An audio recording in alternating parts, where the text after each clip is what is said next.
in the darkened areas of your mind. So, this is not a metaphor. This is what we did in the session. We would ask a God figure to illuminate the memories that I couldn't remember properly.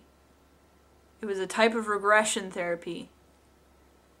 And that's what it was. Also, at this time, I was going through a religious crisis. I went to Catholic school for 12 years. I decided at probably about the age of 17 that I wasn't Catholic. I decided very quickly after that I wasn't Christian, but that I was a theist in some manner of the word. And so I tried on a bunch of different religions to see if they fit my personality. And how did they make me feel? Did it make me feel closer to God to be a Buddhist than it did to be a Christian, etc., etc.? A lot of people go through these religious crises. It's not, it's not like a big deal or anything. So, at the time when she suggested theophostic counseling to me, she specifically wanted to use the Christian God. She wanted to ask the Christian God for help. And even more specifically, she pressured me to ask Jesus for help. I was not comfortable with this. I guess I was going through a pagan, Wiccan period or something. And when she first told me about it, I was horribly uncomfortable with the whole idea of asking a deity to help me with something. And in retrospect, I realize this is because I never took any deity seriously enough to ask them for help with any of my problems. It felt silly to me to be talking to some invisible monster who's going to make all my problems go away. Eventually, though, even though she kept pressuring me, every session she would pressure me to ask Jesus. I really think we should ask Jesus for this. Jesus is going to help you. He's not scary. So, and I kept saying, no, I don't want to ask Jesus. I'm not comfortable with the idea of Jesus being in my mind. Eventually we settled on, I think, like Mother Earth or something, because that was the most comfortable thing to me at the time. I should punctuate this here. When I decided that I was pagan, and I decided I was more comfortable with a female idea of a god, she also blamed my father for that. She said, well, the idea that you're not comfortable with a male god is because you've never had a strong father figure who is nice to you. God damn it. Anyway, so we settled on like Mother Earth or something like that.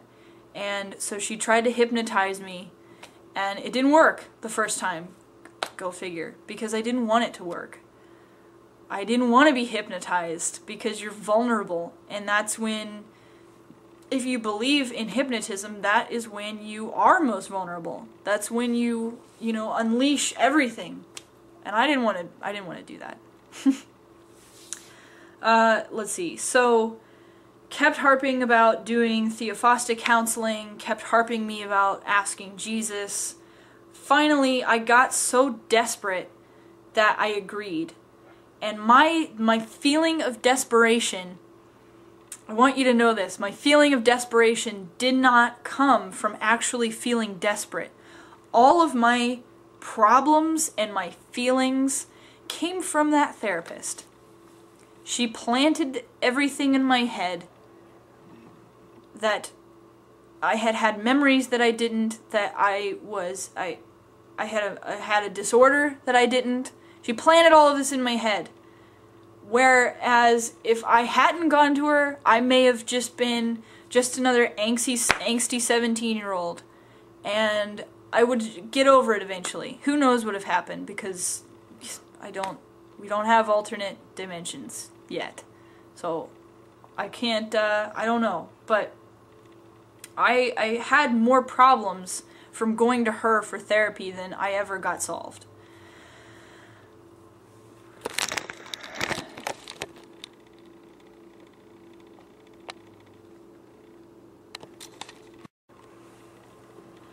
I forgot to mention something that's rather important, that while all of the therapy was going on, I was also not taking any chemical or chemically synthetic medication. That includes aspirin and Tums.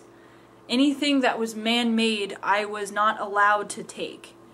I wasn't strictly forbidden from taking this medicine, but my therapist did say things like, well, you don't know what that is. You don't know what is in that, you know, and you don't know how that affects your body long term.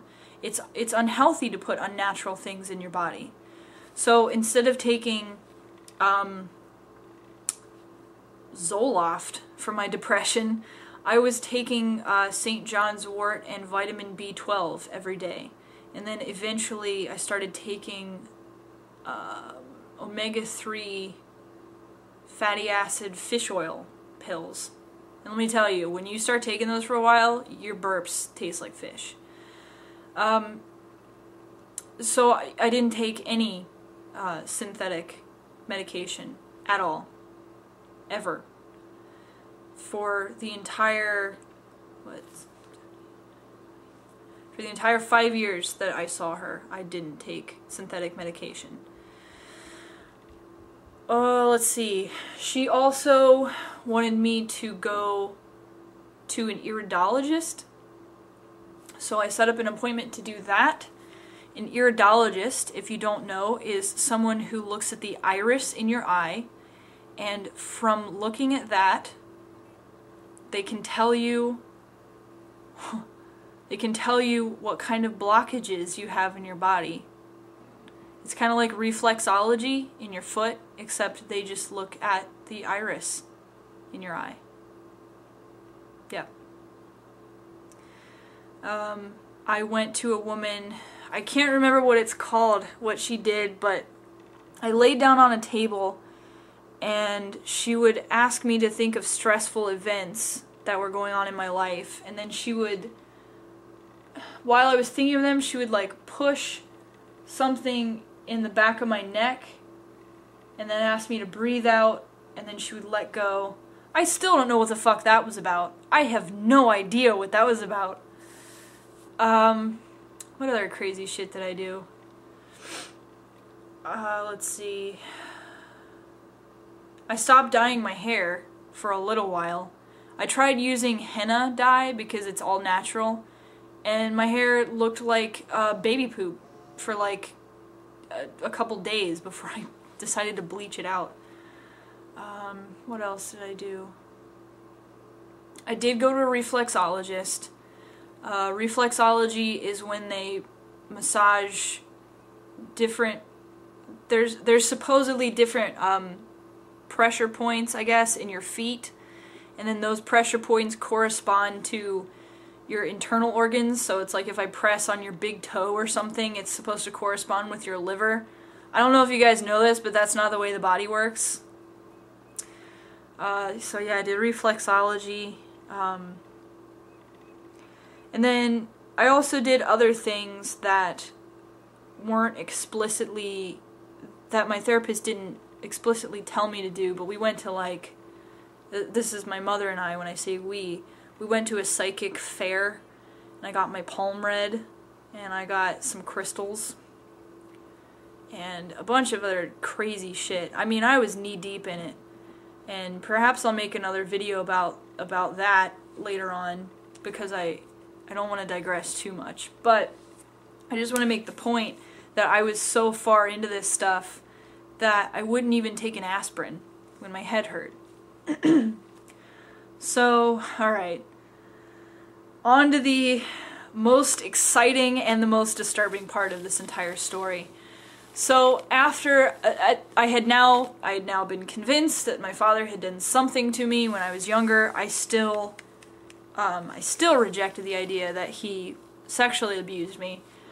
She asked again if we could try theophostic counseling, and I agreed.